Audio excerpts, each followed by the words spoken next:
Amidst all the chaos and controversy surrounding Obamacare, the Secretary of Health and Human Services left Washington to visit Milwaukee, Wisconsin on Friday.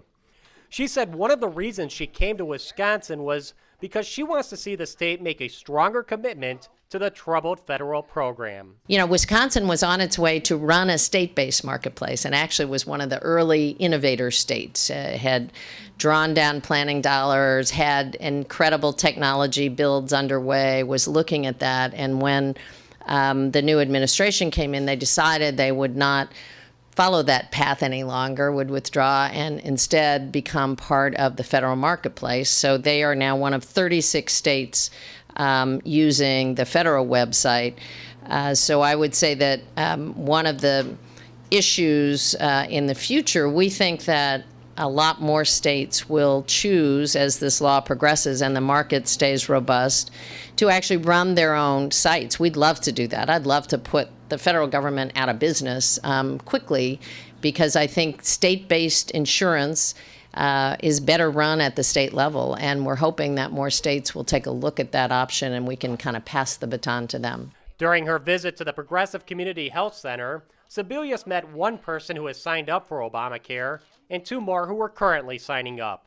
She says the president allowing people to keep their current plans for another year won't matter to many people because there's so much interest in signing up for Obamacare. We think that a lot of people who actually received cancellation letters are in the situation where they're anxious to get a new plan. They have been kind of locked in the individual market because of a pre-existing condition, because of pricing, and they are eager to have a plan with full benefits. The health center has only signed up about 10 people for Obamacare since October 1st. However, in that time, it's helped almost 180 people sign up for Medicaid who make less than 100% of the federal poverty level.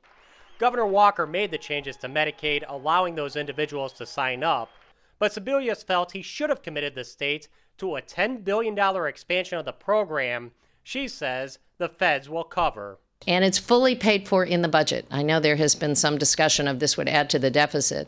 But Congress hasn't passed a budget since 2009, and the Affordable Care Act was passed in 2010. Still, the secretary explained it's in the budget. When the Affordable Care Act was passed, there were fees and savings that were captured as part of the passage of the Affordable Care Act in 2010.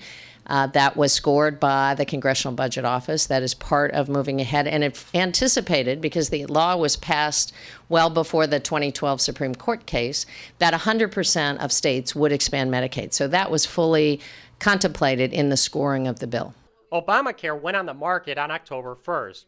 Less than 900 Wisconsinites have signed up for it so far. For the McIver Institute, I'm Bill Osmolsky.